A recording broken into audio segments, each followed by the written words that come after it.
Hi friends, welcome to our channel Mrs rock star. 10వ భాగం. మంగమ్మ మంగమ్మ అంటూ పిలిచింది జాహ్నవి. వద్దున అమ్మగారు అంటూ వచ్చి ఏందమ్మా అని అడిగింది మంగమ్మ. మంగమ్మ వంట అయిందా? ఆ అయిపోయిందమ్మా, మీరు వస్తే వడ్డిస్తాను. రాకేష్ బాబు వచ్చాడా? వచ్చారమ్మా, ఇప్పుడే వచ్చి తన గదికి పోయినారు. సరే వడ్డించు, వస్తున్నాం. సరే, అమ్మాయి గారు బయటికి వచ్చిందా అని అడిగింది మౌనవతి గురించి. లేదమ్మా, ఉదయం నుండి బయటికి రానే లేదు అని చెప్పి వెళ్ళింది మంగమ్మ. పిచ్చిపిల్ల ఇంకా బాధపడుతూ ఉందేమో. ఈ పాటికి ఇల్లంతా సందడిగా కలకల్లాడుతూ ఉండాలి కానీ ఇలా మోగపోయింది ఇప్పుడు అనుకుంటూ మౌన్విత దగ్గరికి వెళ్ళింది జాహ్నవి. స్టోర్ రూమ్కి వెళ్ళి చూసేసరికి మౌన్విత నిద్రపోతోంది. అప్పటి వరకు ఏడ్చినట్టుగా గుర్తుగా మొహం అంతా ఊపి తెల్లని చెక్కిలి మీద కన్నీటి చారకలు కనిపించాయి. ఇప్పటి వరకు ఏడ్చి ఏడ్చి నిద్రపోయినట్టుంది పిచ్చిపిల్ల అనుకుంటూ దగ్గరికి వచ్చి మౌన్విత తల నిమిరి చిన్నగా ముద్దు పెట్టి, ఆ రూమ్ అంతా మట్టిగా ఉండేసరికి, కనీసం శుభ్రం కూడా చేయించకుండా నిన్ను ఇక్కడ ఉంచామమ్మా.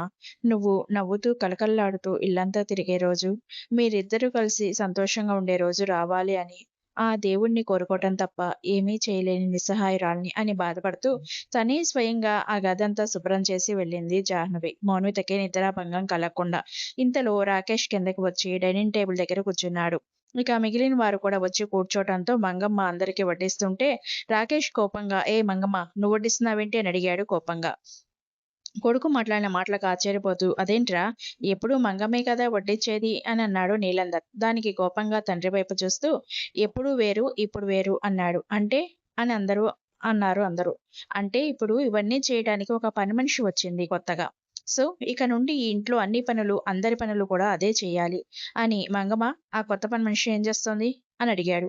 బా బాబు, అది అది అని నసుగుతోంది. ఏం చెప్పాలో తెలియక మంగమ్మ. తను పడుకుందిరా, నువ్వు చేసిన పనికి ఇప్పటి వరకు ఏడ్చి ఏడ్చి ఇప్పుడే పడుకుంది అన్నది జాహ్నవి కోపంగా కొడుకుతో.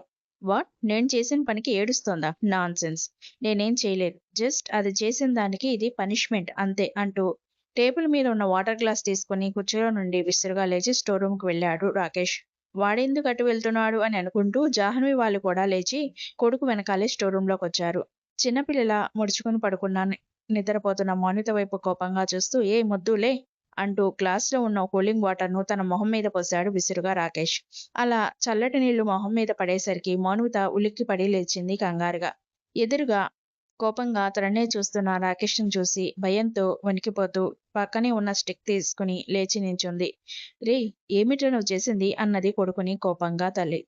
మా, నువ్వు మాట్లాడకు అంటూ మౌనిత వైపు తిరిగి, ఏయ్, ఏంటి ఆ నిద్ర? ఆ నువ్వు ఈ ఇంటి మహారాణి అనుకుంటున్నావా? హాయిగా పడుకుని నిద్రపోతున్నావు.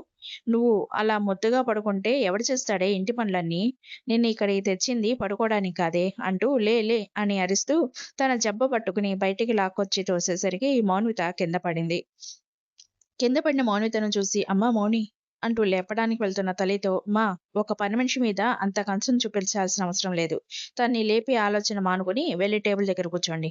వచ్చి తనే అందరికీ వడ్డీ సర్వ్ చేస్తుంది అని చెప్పాడు రాకేష్ మౌనిత వైపే కోపంగా చూస్తూ. కింద పడ్డ మౌని రాకేష్ వైపే బాధగా ఓసారి చూసి అతని ఆంతర్యం అర్థమయ్యి, అత్తయ్య మీరు వెళ్ళండి, నేను వచ్చి వడ్డిస్తాను అని చిన్నగా చెప్పింది. వాట్ అత్తయ్య? కాల్ మీ అమ్మగారు, ఓకే, పదండి అని అక్కడి నుండి విసురుగా వెళ్ళిపోయాడు రాకేష్. జాహ్నవి వాళ్ళందరూ మౌనిత వైపే బాధగా చూస్తూ ఏమీ చేయలేకపోతున్నాం అని అనుకుంటూ బాధపడుతూ వెళ్ళారు. వాళ్ళు వెళ్ళాక మౌని చిన్నగా స్టిక్ సాయంతో పైకి లేచి మెల్లగా నడుచుకుంటూ డైనింగ్ హాల్కి వచ్చింది. అందరూ టేబుల్ దగ్గర కూర్చున్నారు. మౌనిత వచ్చి అందరికీ ఒక చేతితో స్టిక్ పట్టుకుని నిలబడుతూ మరో చేతితో అందరికీ వడ్డిస్తోంది, బాధంతా లోపల దిగమింగుకొని. తర్వాత అందరి డిన్నర్ పూర్తయ్యాక రాకేష్ మంగమ్మ వైపు చూస్తూ, మంగమ్మ, నువ్వు ఇక నుండి పనిలోకి రావక్కర్లేదు. అలాగే నీ జీతం నెల తిరిగేసరికి నీ ఇంటికే వస్తుంది అని చెప్పటంతో మంగమ్మ అది విని, బాబు, ఏంది ఎంత మాట అనేసినారు చూడండమ్మా అన్నది జాహ్నవి వైపు చూస్తూ. మంగమ్మ. జాహ్నవి కొడుకుకి ఏదో చెప్పబోయేలోపు తల్లికి మాట్లాడే అవకాశం లేకుండా, ఇది నా ఆర్డర్, దట్స్ ఇట్ అంటూ మరో మాటకి తావు లేకుండా అక్కడి నుండి వెళ్ళిపోయాడు రాకేష్.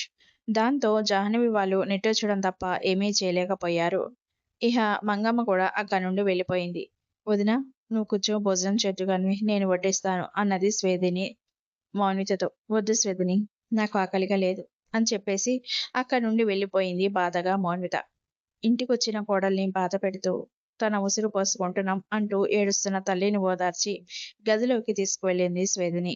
ఇంట్లో అడుగుపెట్టిన తొలి రోజే ఇలా ఉంటే, ఇక ప్రతిరోజు ఇంకెంత నరకంగా ఉంటుందో అని తలుచుకుంటూ బాధపడుతూ ఏడుస్తోంది మౌనిత. ఏది ఎలా ఉన్నా కూడా కాలం ఎవరికోసం ఆగదు అన్నట్టు, తన పని తను చేసుకుపోతుంది అన్నట్టు సూర్యభగవానుడు ఉదయించాడు. తెల్లవార్లు నిద్రపోకుండా ఏడుస్తున్న మౌన్మి తెల్లవారటంతో "హ్మ్. అప్పుడే తెల్లవారిపోయిందా?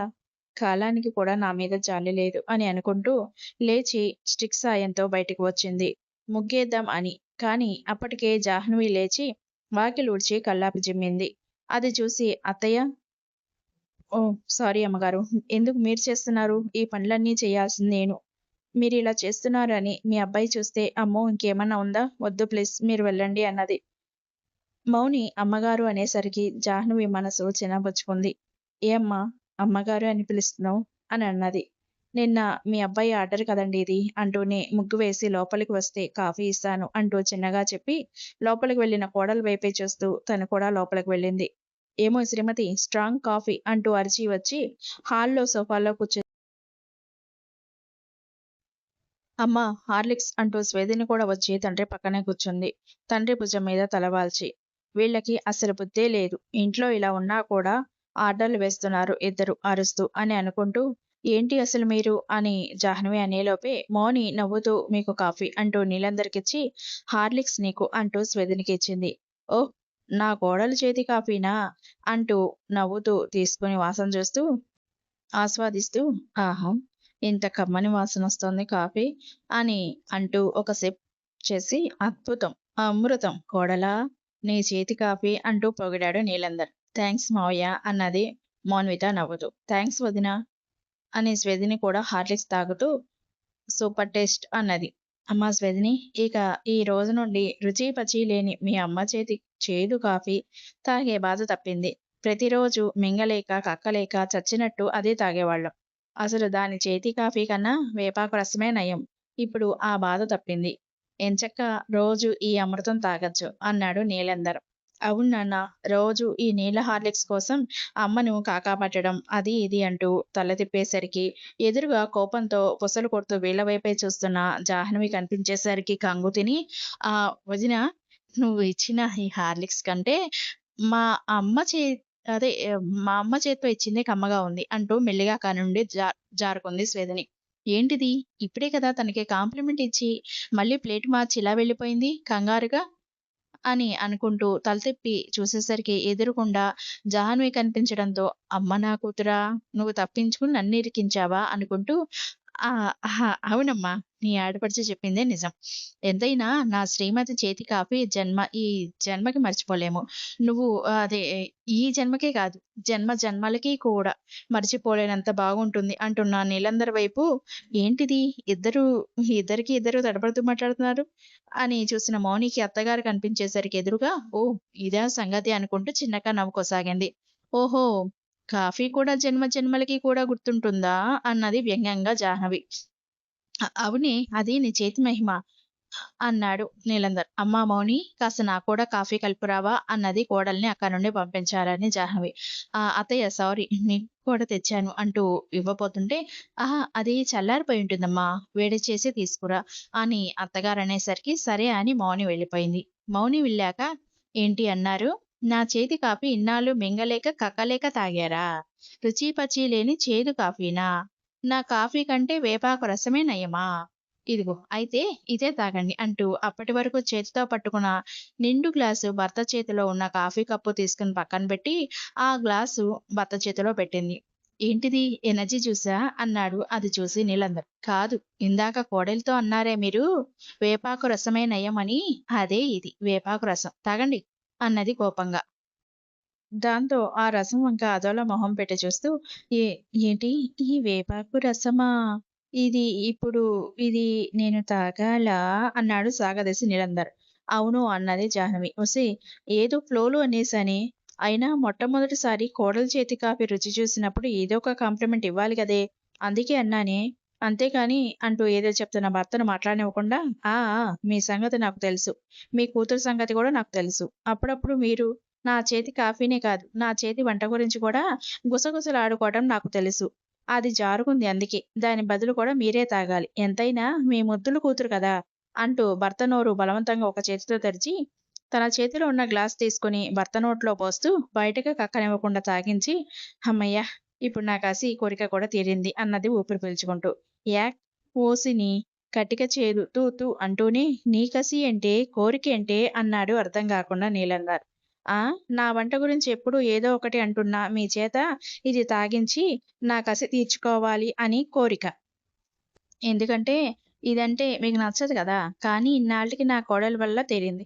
ఇంకోసారి ఎదవ కాంప్లిమెంట్స్ ఇచ్చారనుకో, ఈసారి వేపాకు రసం కాదు చింతపండు రసం తాగిస్తా అంటూ అక్కడి నుండి వెళ్ళింది జాహ్నవి. ఓసిని దొంపదెగ! దీనిలో ఈ కోణం కూడా ఉందా? అమ్మో! దీంతో జాగ్రత్తగా ఉండాలి. నోరంతా చేదుగా ఉంది.